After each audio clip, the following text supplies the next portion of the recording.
no estado de Mato Grosso, na lida de boiadeiro, eu sou muito conhecido na minha besta ligeira.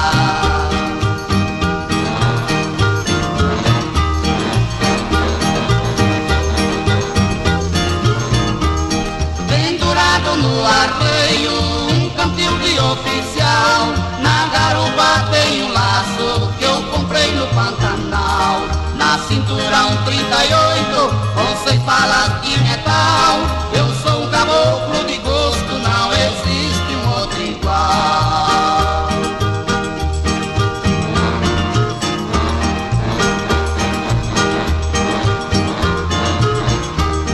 Quem quiser saber meu nome, eu sou muito conhecido. Meu nome é Sebastião, por isso que é meu apelido. Sou um caboclo perigoso e bastante resolvido, mas gosto de andar direito e também sou um bom amigo.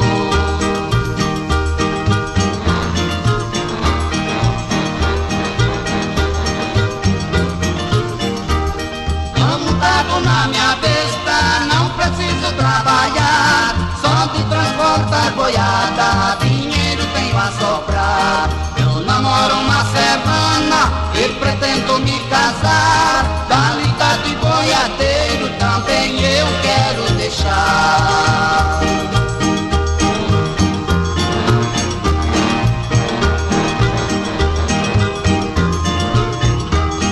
Há 4 coisas no mundo que é minha ilusão: é ver 1000 bois pantaneiros, fazer poeira no estradão. Eu molhado de orvalho na minha besta cigana, corre pique do berrante, o sorriso da serrana.